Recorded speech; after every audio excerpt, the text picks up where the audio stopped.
Hare Krishna devotees, we welcome all of you for the today's morning program. And we are very fortunate to have His Grace Lord Chandra Gopinath Prabhu and Prabhu will enlighten us on 7th canto, 9th chapter, 11th to 13th slokas. Over to you, Prabhuji. Hare Krishna. Yeah, thank you very much, Prabhu. Prabhu, am I audible? Yes, Prabhuji. Okay, thank you. Om Namo Bhagavate Vasudevaya. Om Namo Bhagavate Vasudevaya. Om Namo Bhagavate Vasudevaya. Narayanam Namaskrityam Naram Chaiva Narotamam Devim Saraswatim Vyasam Tato Jayamutirahe नष्टप्रायेषु अभद्रेषु नित्यं भागवतसेवया भगवतीरुत्तमश्लोके भक्तिर्भवति नैष्टकी कृष्णाय वासुदेवाय देवकी नन्दनाय च नन्दगोपकुमाराय गोविन्दाय नमो नमः. Hare Krishna. I seek all the assembled Vaishnavas' blessing, so that I will be able to speak something relevant to this exalted topic. It's always purifying.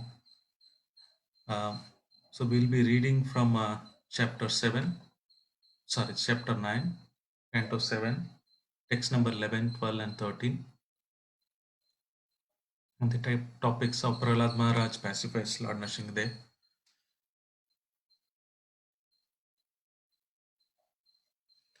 Naivatmana prabhur ayam nijalabha purno manam janat abhidusha karuno vrinite yat jano bhagavate vidata manam tachatmane prati mukhasya yata mukhashrihi. Translation: The Supreme Lord, the personality of Godhead, is always fully satisfied in himself. Therefore, when something is offered to him, the offering by the Lord's mercy is for the benefit of the devotee. For the Lord does not need service from anyone. To give an example, if one's face is decorated, the reflection of one's face is in a mirror is also seen to be decorated. Quote by His Divine Grace A.C. Bhaktivedanta Swami Srila Prabhupada ki jai. In Bhakti Yoga, it is recommended that a devotee follow 9 principles: Shravanam, Kirtanam, Vishnu Smaranam, Pada Sevanam, Archanam, Vandanam, Dasyam, Sakyam, Atmanivedanam. This service of glorifying the Lord by hearing, chanting, and so on is not, of course, meant for the benefit of the Lord. This devotional service is recommended for the benefit of the devotee. The Lord is always glorious, whether the devotee glorifies him or not. But if the devotee engages in glorifying the Lord, the devotee himself automatically becomes glorious. Cheto darpana marjanam bhava mahadavagni nirvarpanam.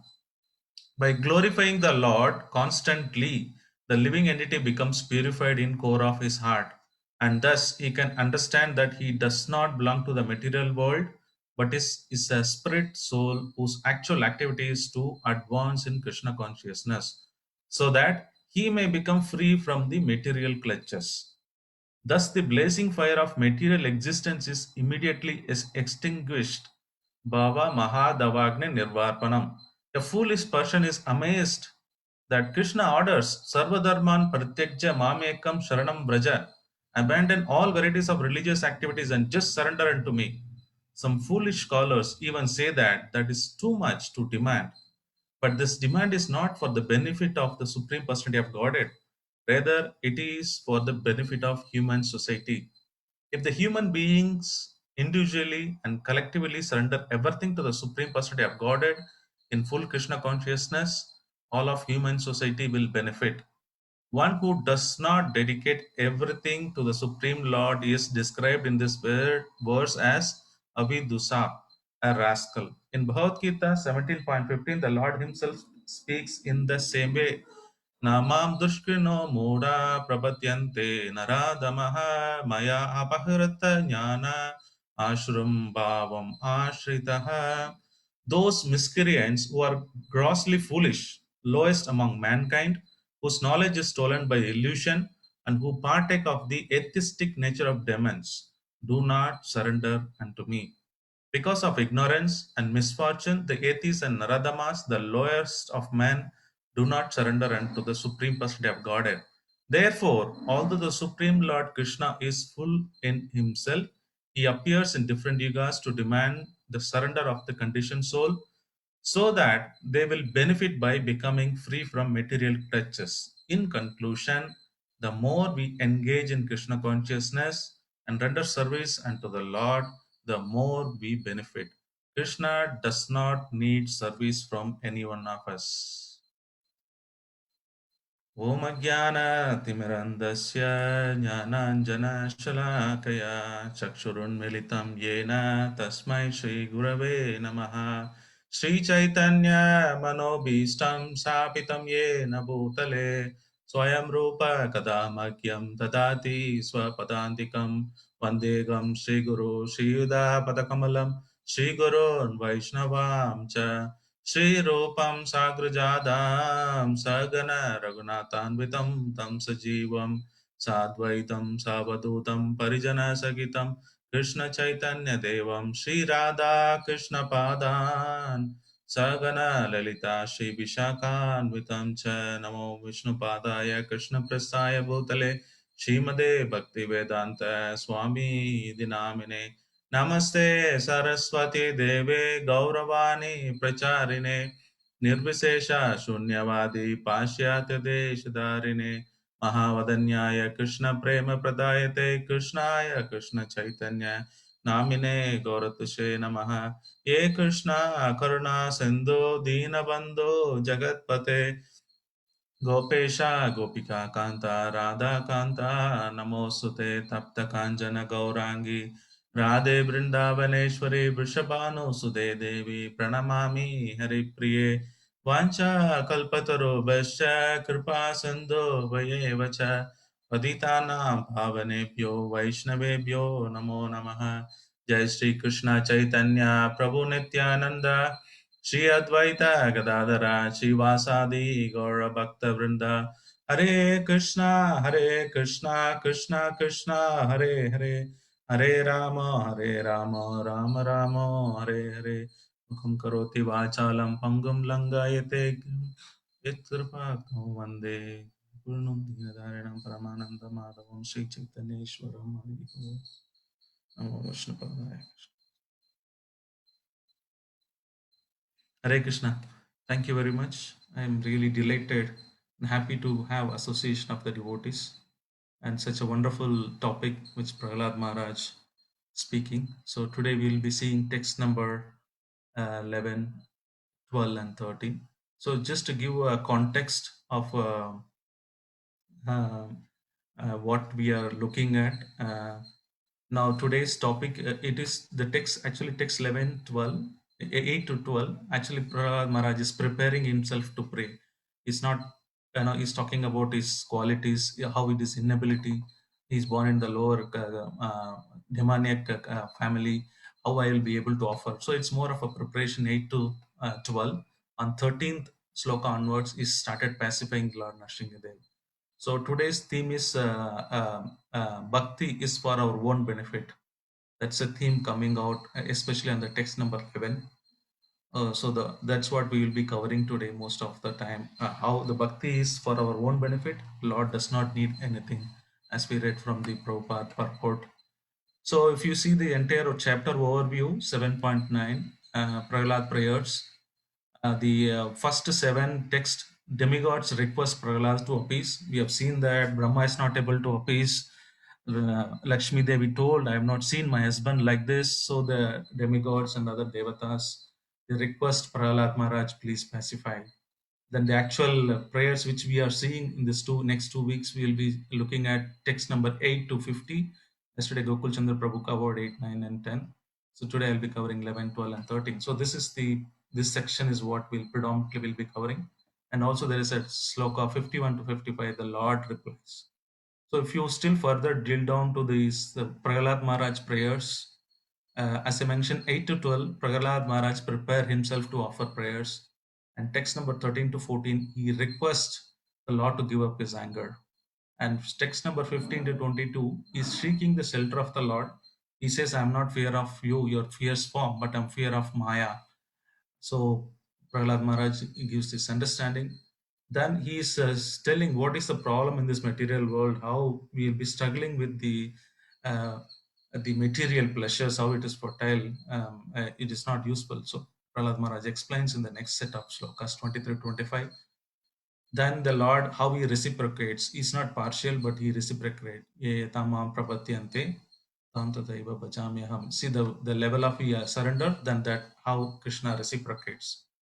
Then he talks about how Krishna is so great, he's creating the universe, cosmos, and things like that. Then finally, Prahlad Maharaj, he talks about his humanitarian. He want to save the fallen conditioned soul. He want to deliver the entire fallen conditioned people. He's compassionate. He's showing his compassionate. Then finally, he glorifies bhakti again. And throughout the bhakti is the theme, and he is ultimately taking the refuge of the bhakti. Thus, how the slokas are organized. To further to drill down to today's topic, we have seen that in the text number 8, how can I satisfy you when devas and munis are failed? There's so many exalted Vaishnavas you have, they could not able to do, but how as a 5-year-old boy, I will be able to do. It's just like that. It's just like that. My son was having. I was trying to teach him some slokas. You remember a 5 years old boy? If you try to teach him, what will happen? So Prahlad Maharaj is feeling there's so many devatas and so many exalted Vaishnavas are there, and I have to speak in front of them. So he was feeling a dialogues box. Okay, is it better now? Okay, probably this is okay. Okay, the 9. So there is no material qualification. How can I satisfy you? In the 10, again, he talks about his low born devotee. Is glorifies that low born devotee is better than the Brahmana non-devotee. That's what we have seen till yesterday. So then, text number 11, he prepares, still preparing for to pray. Then he says that the offerings for the benefit, our benefit, not for you, your benefit, Lord. Then 12th, he covers that I will offer prayers as per my ability for my own purification. We always say that we are talking Bhagavatam for my our own purification, and Prahlad Maharaj says, nevertheless, I don't have any qualification, but I want to offer prayers because it is for my own purification, my own benefit. That's a theme. And 13 actually started praying, requesting the Lord to give up an anger. So we will see that demigods are not fearful like us, and you incarnated for the pleasure, pastime, and protection of the universe. So that's a theme we will be looking at today. So start with text number 11. Bhakti is for our own benefit. So in this, you can clearly see that the Supreme Lord, the Supreme Personality of Godhead, is always fully satisfied in Himself, Atma Rama. Therefore, when something is offered to Him, the offering of the Lord's mercy is for the benefit of the devotee. So Prahlad Maharaj here, he gives the example of how we decorate our face, and we look at the mirror. There also it is being decorated. So similarly, when we serve the Lord, we get benefit. So in the purport we have read, just now read, there are 2 points standing out. If I have to summarize the entire purport, what Prabhupada is talking about, Prabhupada has given a wonderful lecture on this topics, especially 2-3 classes I've been listening to Prabhupada on this topic. So one is talks about Cheto Darpana Marjanam, the benefit of offering prayers. He's telling that one is that you cleansed of your heart, and this material existence, Prabhupada talks about, that will be extinguished by performing devotional service, bhakti to the Lord. These are the two direct benefits we get. And then Prabhupada elaborately talks about this word, avidusa, a rascal. Prabhupada, heavily talks about that. So, and karuna means here the Lord is more merciful for the fallen conditioned soul. Um, so here Prahlad Maharaj says, I don't need to be a great poet, even though I come from the lowest family of demonic family, but whatever best I will try to do. There is no qualification as such required to perform a bhakti. Is there any qualification required? No. So and he also talks about, I'm not a merchant. I'm not a merchant so that I can trade something. Later you can see Prahlad Maharaj says that I have no business, a pure devotional service I want, he says. And there is no educational qualification as such required.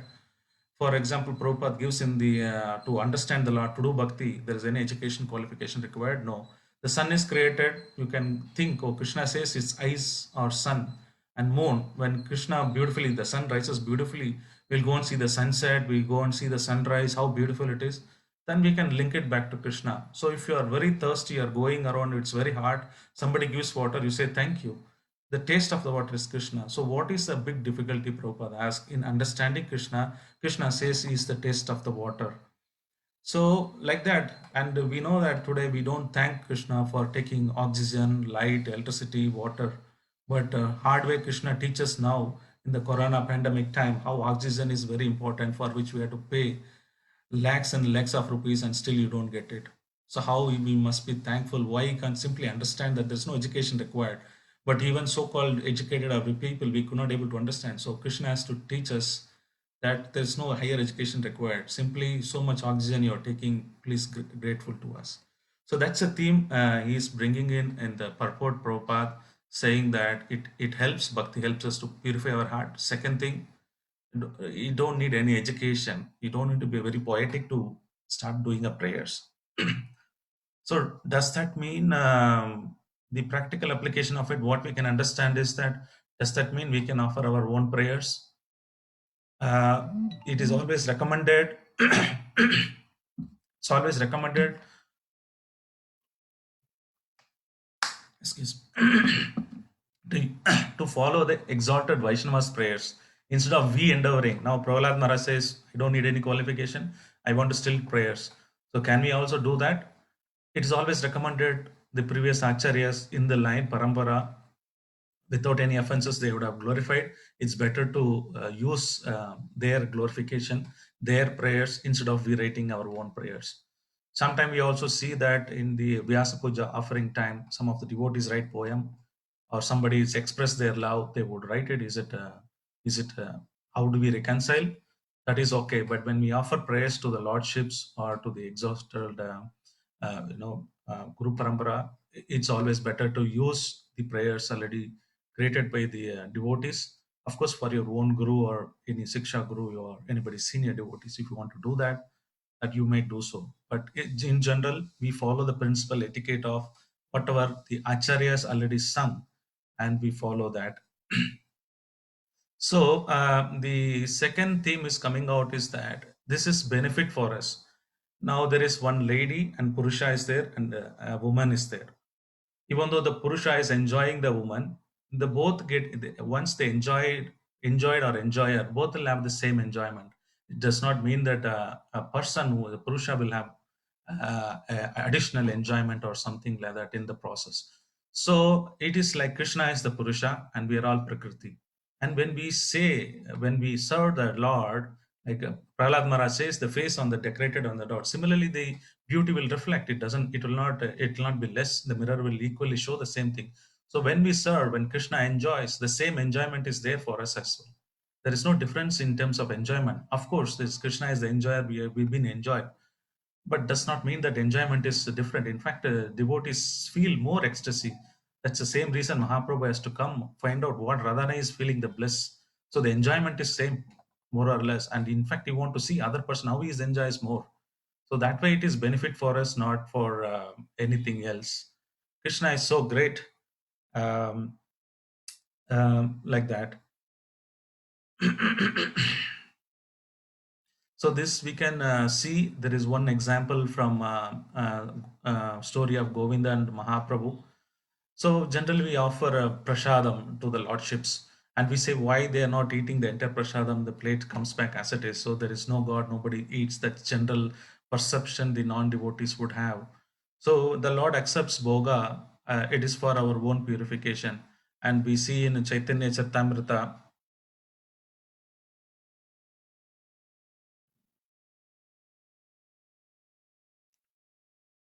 Uh, we see a story of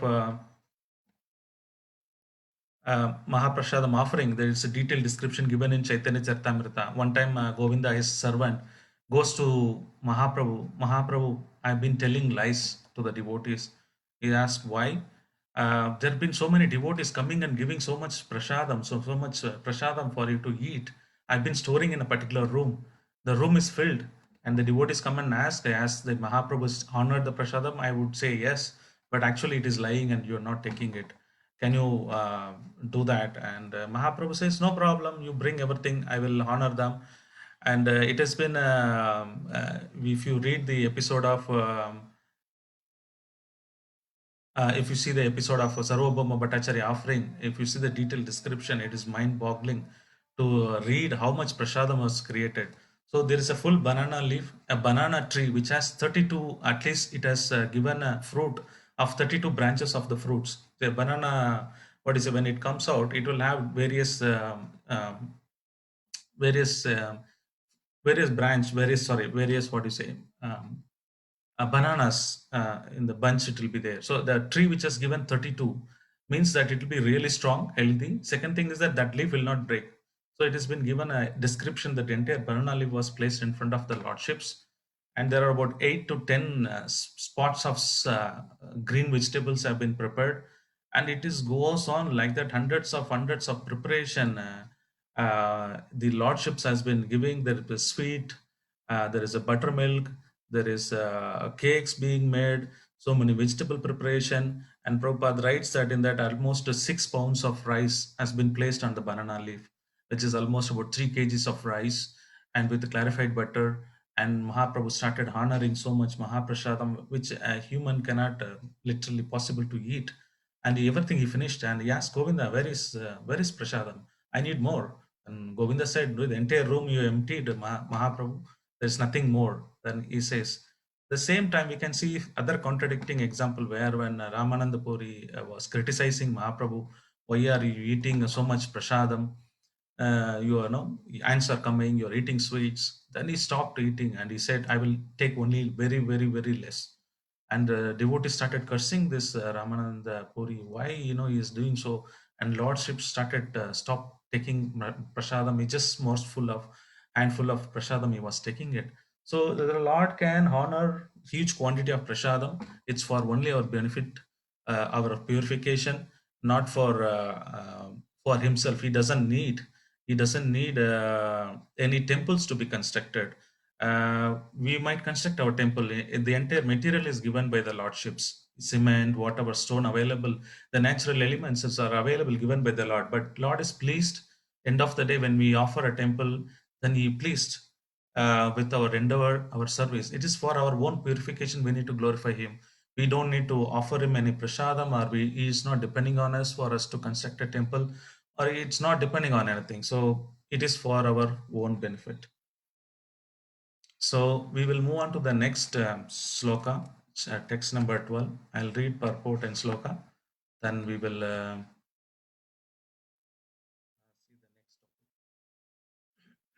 the next.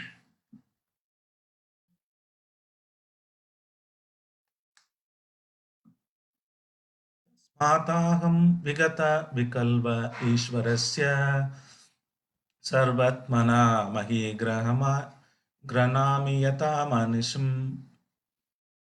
निश्चयो जय गुण विसर्गम् अनुप्रवेशितः पूयते येन हि पुमान् अनुवर्णितेन. Translation. Therefore, although I was born in demonic family, I may without a doubt offer prayers to the Lord with full endeavor. As far as my intelligence allows, anyone who has been forced by ignorance to enter material world may be purified of material life if he offers prayers to the Lord and hears the Lord's glories. It clearly understood that a devotee does not need to be born in a very high family, to be rich, to be aristocratic, or to be very beautiful. None of this qualification will engage one in devotion service. With the devotion, one should feel God is great, I am very small. Therefore, my duty is to offer my prayers to the Lord. Only on this basis can one understand and render service to the Lord, as the Lord says in Bhagavad Gita, Bhaktya mam abhijanati yavan yaschasmi tattvataha tato mam tattvato jnatva vishate tat anantaram. One can understand the Supreme Personality of Godhead as is only devotional service, and as is only by devotional service. And when one is in full conscious of the Supreme Lord, by such devotion he can enter into kingdom of God. Thus Prahlad Maharaj decided to offer his best prayers to the Lord without consideration of his material position. So the second, the 12th sloka, it comes out that there is no material qualification required. God is great. I am very insignificant. So let me offer my prayers. So in this purport, Prabhupada clearly talks about only a devotee. Bhaktyamam Abhijanati clearly talks about how he will be able to do that only through devotion service. Then second thing is talks about I don't need any intelligence. As far as my intelligence allows, I will be praying to it. To it. So you can see from the translation, I was born in a demonic family. Nichayo Ajaya. Ajaya means the ignorance, and Nichayo means the lowest born. So in this family I have born, I am very insignificant, but still, nevertheless, I'll try to do. Um, Nevertheless, I will try to do that. So now in this sloka, we will see the importance of offering prayers, irrespective of whatever condition we are in. The importance of offering prayers. The Lord loves the prayers of the devotees. So that's a theme. Great, God is great, and we are insignificant. It's for our benefit. We have to offer it. So there is a story of Lord Jagannath. We all know that Gita Govinda. So there is one lady, this Mataji, Padma Mataji is a small girl. In the after the Puri temple, there is one garden where she is trying to pluck the leaves and flowers, and she was that time started singing Jaidev Goswami's Gita Govinda. So the lordships, the Lord Jagannath got so much attracted. He started running from this altar. Where is this song is coming? My Jayadev Gita Govinda. Lord is, please understand, the Lord is running because he loves the Jayadev Goswami. He's writing his poem. So anyone who prays, and Lordship immediately will listen to the prayers. When we pray Gajendra prayers or Prahlad Maharaj prayers, it's not we are doing it insignificant, but the Lord will immediately get attracted. Oh, my Lord's prayer, somebody is doing it. Let me be merciful to them. So he was running behind, searching for this voice. Where is it coming? Then in the process in the garden, there was eggplants were there. There was thorn. His dress got, torn, and his chadar was fell and things like that. His dress got torn. Then it was time for offering. Then Jagannath realized, oh my God, I'm here. If they try to open the door, the pandas, then I'll be, will not be having any, they will not see my darshan. So he rushes back, the lordships rushes back, and he, sees that. Then the pandas were really surprised. Oh my lord, your dress are torn. What happened? There's something bad happened in our service. And they got morose, and they now immediately complained to the king, saying that there is something wrong with Jagannath Seva. We are seeing his dress are torn and something happened. There is some Seva Aprata is happening. So the king started fasting. Oh, what kind of offense we are doing it? Then the Lord came and told, see, I love hearing Gita Govinda. And this girl, she was singing there in the garden. I could not able to resist myself. So I went and, I was rushing back to the altar. That's why it's all happened. Then the king arranged that onwards that till today, every night before sleeping, the Lord's ships was like Gita Govinda was recited to them. Um, so this is what we can understand. And this is the importance of the offering prayers. And also we see from um, Vaishnava, Sri Vaishnava Sampradaya, when we celebrate the Vaikuntha Ekadasi. In Sri Rangam, it is celebrated for 20 days. Ra Pattu, they say Pagal Pattu, means the 10 days before, 10 days after that. So the Lordship just simply enjoys hearing the Nalayara Divya Prabandha. He just enjoys the 4,000 verses of the Acharyas who have sung the glories, which was initially established by Trimanga Alvar, then later Ramanujacharya, made sure that all the 4,000 pashrams are recited every day and Lordships enjoys this festivity. Vaikuntha Ekadasi is all about the Lord's hearing those wonderful prayers by the devotees. In fact, the Lord was standing in the queue. One temple where I went, I remember that the Lordships, the Dividesha means the Alvards, wherever the temple they went, they glorified the Lord. That became the great, the Dividesham. So the Lord, the 1 hour has passed by, he did not notice the particular temple. The Lord has went in the queue and told him, called him back, saying that, hey, where are you going? You have not glorified me. I please tell one pashram on me so that I'll become a Dividesham. So the lordships were waiting in the queue. In fact, in Ammalvar, he did not go anywhere. He did not travel to any places to glorify the Lord. The entire deity is coming in front of him. He was just sitting on the tamarind tree and he was looking at the Lordship, meditating. They came in the meditation and he started glorifying. He did not travel to any place. He's the one Alvar who never traveled to any place, but he glorified so much. So the Lordships, so much attracted to these prayers. He want to listen and do that. So it does not mean that the practical application from this, what we can learn is that, yes, there is no qualification. So I don't need to follow any rules and regulation. I have a pure bhakti I can do. I don't need to attend Mangalarti or I don't need to follow some regulative principles. I can do bhakti whatever I want because there is no qualification required. What qualification? Why rules and regulation? So there is one extreme that we don't want to follow. Another extreme is just follow rules and regulation for the sake of following it, not understanding the purpose behind it.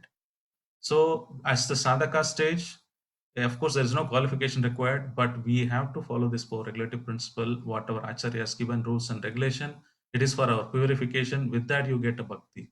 So that's mandatory, but you can never say that, okay, taking the shloka as a basis, there is no qualification required. I don't need to follow any rules and regulation. That's not so. But following the rules and regulation for the sake of just following it, not understanding the tattva behind it, you just do your duty, but you don't see the ultimate objective of getting bhakti. That is another important. This can be understood by another story of Tirpan Alvar. This is one of the Alvar who's born in a lower category of a community where he is not allowed to enter. We also know that Haridas Thakur, he did not enter to the temple of Jagannath Puri. Sanatana Goswami, they felt very humble. Uh, we can know Krishnadas Kaviraj Goswami. Yesterday we are seeing, he says, I am stool in the warm. I don't have any qualification. So Prahlad Maharaj also, we born in such a great family. He says, I don't have. It is for my purification. I'm doing it. That mood we need to understand why we need to follow rules and regulations. So this Tiruppan Alvar is such a low-born family, and he was never allowed. He would walk for miles together every day. He come in front of the temple, then he would glorify some songs, then he will go back because he's untouchable community. So that generally the Brahmanas, so-called Brahmanas, they never allow him. They don't even go in front of him, and he doesn't obstruct the path and things like that. So one day he was sitting in the Kaveri and he was glorifying the Lord, immersed in the mood. Then the pujari came and he called him. He did not respond. Then he threw a stone because generally the pujaris take water from Kaveri, then take it for their puja, and they don't want to see an untouchable person sitting in front of them blocking their path.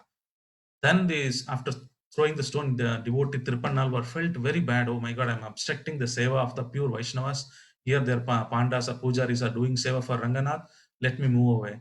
So when he went, the lordships started seeing the bleeding. His forehead, Ranganath bleeding. Then he realized, and he told, boss, I will not take your seva. You offended my greatest Vaishnava. You go and bring him on your shoulder. That's a punishment. Then only I will allow you inside. So then Pujari went along with 50, 30 people, and this Vaishnava started saying, "Oh, I offended this. That's why he's coming to hit me." And he started running. This Vaishnava started running, saying that, "No, no, no, I want to ask forgiveness." Then he paid prostrated obeisances, and he said, "You have to sit on my shoulder. That's a punishment. That's order Lord has given." And he said, "I am such a low born. How can I come?" but he said, no, you have to come. So sometimes this pujari follow rules and regulations, or sometimes we do a seva, which is great. Then we think, but behind that we need to understand the bhakti is important. So Lord saw the bhakti of the Tirupannalvar. He didn't see any qualification. So that way we need to be very careful in following rules and regulation. We should not be careless saying that there is no qualification required. I don't need to follow anything. Second thing, the purpose behind it is to get bhakti. Now moving on to the 13th verse. Um, Let me quickly time check. Yes.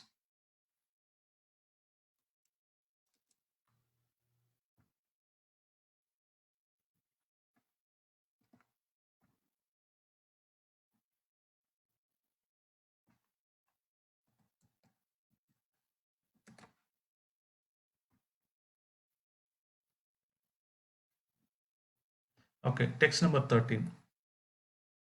सर्वे हि अमी विधिकरस्तव सत्त्वदाम्नो ब्राह्मद्यो ब्राह्मद्यो वयम् इवेशना कोद्विजना क्षेमया भूत उत्तमशुकयच्छस्य विकृतितं भगवतो Ruchira अवतारः. Translation: O my Lord, all the demigods headed by Lord Brahma are sincere servant of your lordships, who are situated in the transcendental position. Therefore, they are not like us, Prahlad and his father, and demon Hiranyakashipu. Your appearance in this fearsome form is your pastime for your own pleasure. Such an incarnation is always meant for the protection and improvement of the universe.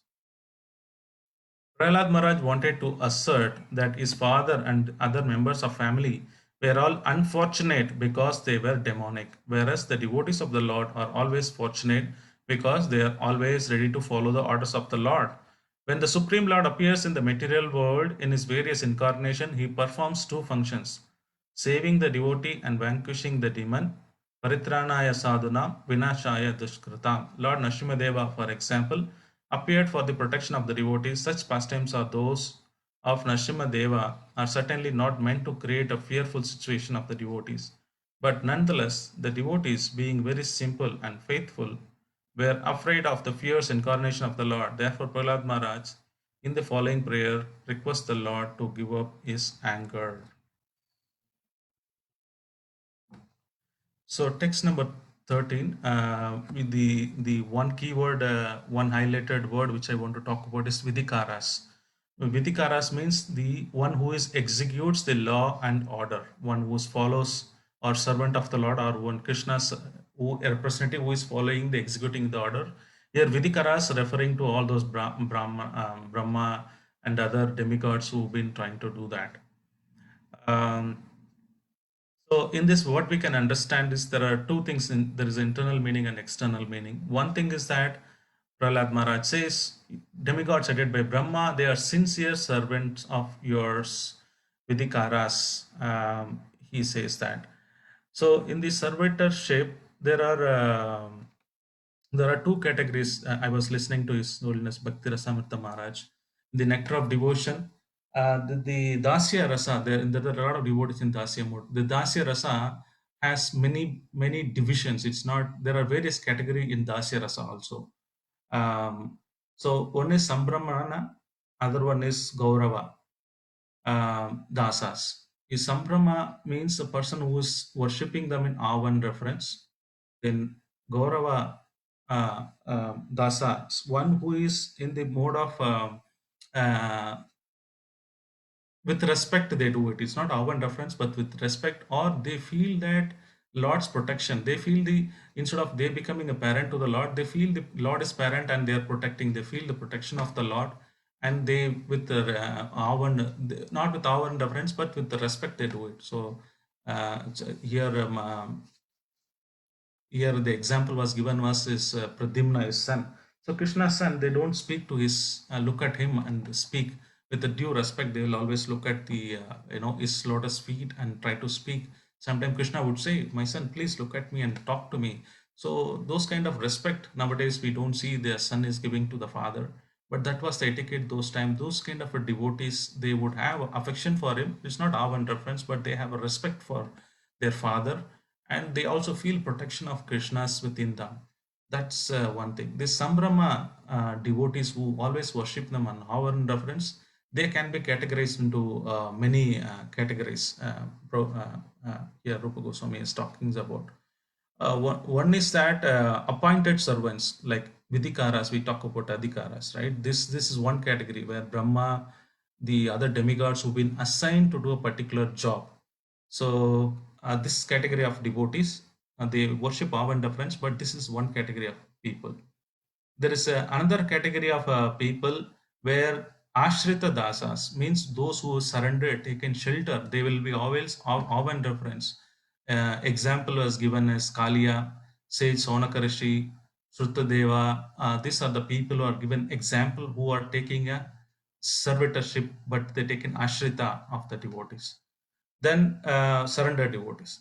Then Parishita Das devotees are who are like Uddhavas, Daruka, Bhishma, Vidura. They are in the different categories of Dasirasa, our one reference they worship. Then Anugata devotees who follow the Lord constantly, like Chitrataka, Raktaka, they are the servants of there in Vrindavan. So those people follow this process.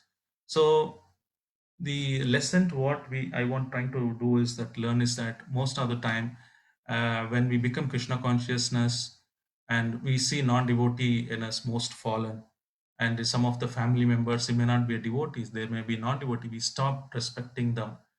And certain extent that even we look at the different Vaishnavas, other Vaishnavas, Sri Sampradaya, Madhvacharya, or any other Sampradaya, we think ourselves is great. Of course, our lineage is great. There's nothing doubt about it. But it does not mean that we should not disrespect them, feel that they are very low and we are very high. So as soon as we come to Krishna conscious, that's what happens. Even respecting our own family, respecting elders, or giving proper respect, or seeing the perspective that even non-devotee, and that perspective is very, very difficult, because once we get into this Krishna conscious, we know fall for regulative principle and chanting 16 rounds, and we think we are great. So even when I initially got married, I had a difficult times in respecting the non-devotees or paying obeisances to them. Then I know that this is Paramatma who's sitting there in the heart, is in devotee or non-devotee, and we pay respect to them. So elders especially should be respected irrespective of whatever status they are in, and all the devotees. And within the community, what to speak of non-devotees, within the devotees itself, we try to segregate, oh, this is Kanishtadhikari, Madhyamadhikari, and we try to do follow respects. But here we need to know that we need to respect everyone. Here, one point is that Prahlad Maharaj says they are in mode of goodness. Lord Brahma is servitorship is situated in a transcendental position. That's why they are great. But this two qualification alone is not sufficient. The internal meaning is that however adequate they have these qualities. One, I'm in the mode of goodness, I'm a great devotee. That itself does not qualify for you to become a get bhakti, because that is not important. We have seen that Brahma was not able to offer, means instance he could not able to pacify. Lord Shiva was there. Other demigod, Lakshmi, they could not able to. They had all these qualities of they are in the mode of goodness, and they are very strictly following the servant, but they could not able to do it. Prahlad did not have these qualities, but he had one thing: the humility, pure bhakti he had. So humility is the very, very important aspect of our life. That is something which never we can say I have it. That's one quality, because sometimes say Prabhu, you are in mode of goodness, we'll say it's all Lord's grace or my Guru's grace, and you're doing wonderful job, and we'll say it's all Lord's grace. But Prabhu, you have wonderful humility, then we'll never say, yeah, I have humility. You never say that you have humility. You can never say that I possess humility. You need to say, no Prabhu, I don't have humility, I need to become humbler. That quality is something which that's which is something which Prahlad Maharaj exhibited here. That's even the Vidikaras is there. Sometimes we need to respect all the even Vaishnava, non-Vaishnava, depends on the social custom. We may not associate, but definitely respect is something we need to do. And we sometimes stop doing respecting the demigod. Sometimes we pass by some temples, Lord Shiva or something like that, and we can pay obeisances. There's nothing wrong in understanding that they're all these Vidikaras, they're appointed servitorship of the Lord. Sometimes, we go too fanatic, saying extreme other cases, saying that, oh, demigod worship and things like that. But we need to respect them, irrespective of whoever it is, based on the social custom.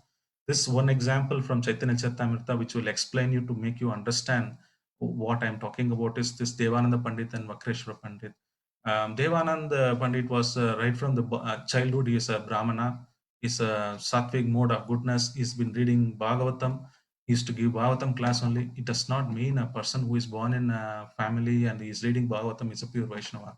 So Devanand Pandit, that's what happened. So he was one day giving a lecture, and Vakreshwara Pandit, who is known for his dance, he used to dance. So he came and sat in the Bhagavatam class, and he felt so ecstatic symptoms. He could not control himself. He exhibited symptoms. But Devanand Pandit, his disciples, saw it was a disturbance to the class of his spiritual master. And Devanand Pandit did not object. They threw Vakreshwara Pandit out of they take him outside, they left him outside. So it was a great Vaishnava aparadh. But Devananda Pandit did not do anything himself, but he did not object the action of his disciple. Mahaprabhu did not happy. What is that? A person Bhagavata and a book Bhagavata, there is no difference. There is no qualification this person has, and he's mistreating my devotees like this. I'll never forgive you. Then one time he happened to Devanand Pandit happened to stay with Vakreshwar Pandit, and he was started dancing. And Devanand Pandit know his offense. He started personally protecting with the hands. Like when he was dancing, he should not be hurt. He gave a personal protection to the Devanand Pandit, and the Lordship was really happy. Mahaprabhu was really happy seeing that. The reading Bhagavatam, follow a mode of goodness. I am a perfect servant of the Lord. These are the not qualities. We see the pure intent behind it. The Vaishnavas, the pure Vaishnavas, they should respect others and not offend Vaishnavas. Then Lord's pleased. Even though we have these qualities, we can see that the Lord was not so much pleased with this activity. So that's a lesson we can learn from in this sloka. The important highlight word Vidikaras is that we need to know that humility or pure bhakti is a takeaway from this sloka. So to quickly summarize the today's session, bhakti is for our own benefit. In fact, the Lord feels more obligated. So sometime we might ask this question. Krishna moved from Vrindavan at the age of 7 to 8.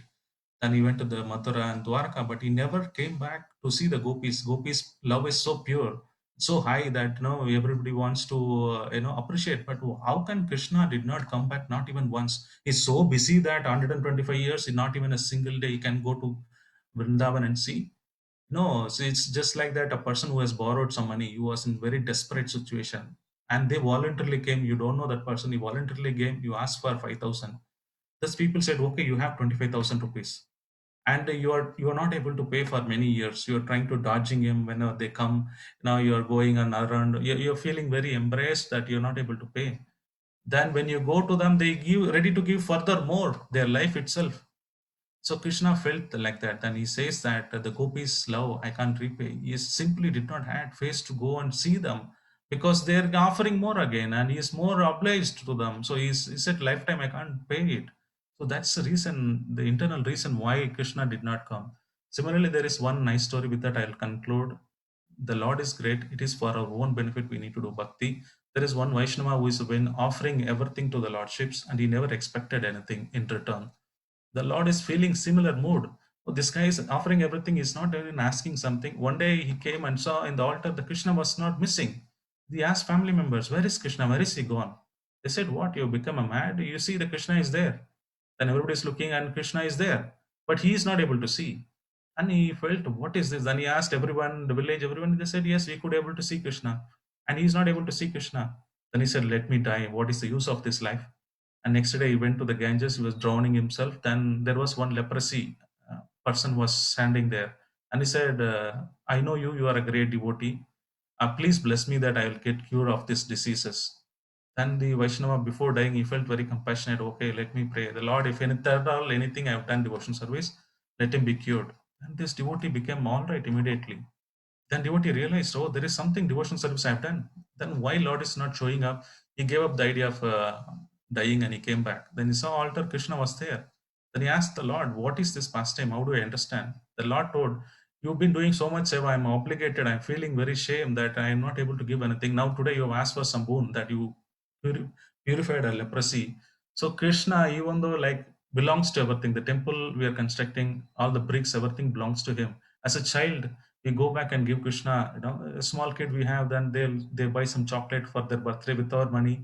They will come and give it to us, saying, "The Lord, Father, this is for you." We feel so happy, like that. So what for Lord, what we can give? If it's a millionaire is there, if we can go and give one kind of apple, you will be happy. What is that we can satisfy? Lord has everything, but he's so happy. You are asked for something, so I'm obligated. Even though it's all belongs to Krishna, we do seva.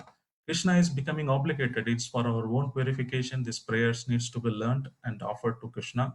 With this, I would stop here for any corrections. Hare Krishna Prabhuji, thanks a lot Prabhuji for the wonderful class, and we have nicely summarized all things like a complete chapter, ninth chapter, which Shloka talks about what, and you have given a lot of examples, and at the end you have mentioned, I mean, different stories you have given like the Tripana Alvar and this Vaishnava offering everything to Krishna but not asking, but still Lord wants to reciprocate every time. And you have mentioned that bhakti is the actual key for the love of God, and this bhakti has to be in humility. So that's Prabhuji. Thanks, Prabhuji, for the once again. And devotees' lines are unmuted, and devotees can unmute and ask any questions. Hare Krishna.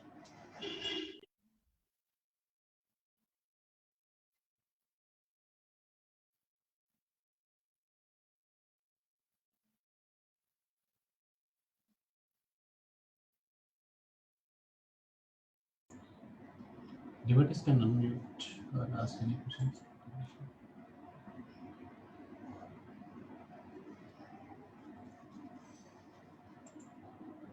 I think everybody is very clear, Prabhuji. Thank you very much. Please bless me Hare Krishna so Prabhuji. that I can follow something. Yeah, Hare Krishna Prabhu.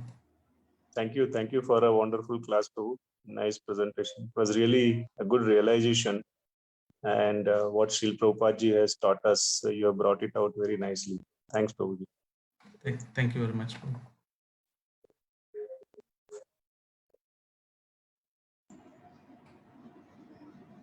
As usual, nectarian class, Prabhu. Dandavas pranams. Hare Krishna, Prabhu. Thank you, Mataji.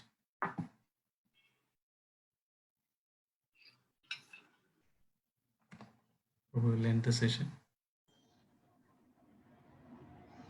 At earlier you have mentioned like we should not disrespect others, even non-devotees, these things. So how to understand, like most of the times like it happens that the way they talk these things, so it will create the negative impression. So how Yeah, we to, don't associate with them, but paying respect to elders as elders, that should be done irrespective of his non-devotee. Sometimes, we feel, so I had that problem. I don't know about others. I had a problem in paying obeisances or offering because they're elder to me, irrespective of that I'm paying obeisance to the Paramatma in their heart. They may not be a devotee, they may not be follow four regulative principles. But there's nothing stopping us paying obeisances. That's a culture, a custom. We learn from that seniors, irrespective of whatever level they're in, the superiors, the elders needs to be respected. So, but sometimes you don't do the same way when you want to pay respect to the Vaishnavas, the same way you do for the others, right? But elders are elders and one category, so we may not associate with them. We don't talk to them most of the time. I kept away all this family's relationship because we are following Krishna conscious, because they are not following. We may not go and eat there or sit there and practice or talk about it, but at the same time we don't talk about their well-being or something like that. We don't lose our relationship. We should not be so fanatic that we don't establish a relationship with them, not necessarily by going there eating and that only. Otherwise you can generally call them also, how are they are anyhow your family and relatives, so that respect should be there. okay, my question is in that, like when they many times they question us why you are practicing, what are you doing, you are not doing what is supposed to do. So this kind of things. So at that time, like we immediately react instead of responding or this thing. So is that not like we are disrespecting them? Or No, you should not react, but you should be happy that at least they're inquiring, they're talking about Krishna, they're starting Shukruti, giving them prasadam. You have opportunity to preach. Actually, you have to see this opportunity as a preach instead of getting angry at them at saying that, why are you asking all those things? So you need to be more compassionate. We are also, once upon a time, I was like that. Somebody has preached to me. So then I became like that. I also gone through the process, right? We also did not initially accept it. We are also gone through the process. As soon as somebody said I did not accept it, I also had the same problem, right? I questioned myself to somebody, why are you following like this? Then I became a devotee. So it's the same process everybody will go through. That's a chain. thanks, Dr. Hare Krishna devotees, any other questions? Otherwise, we can end.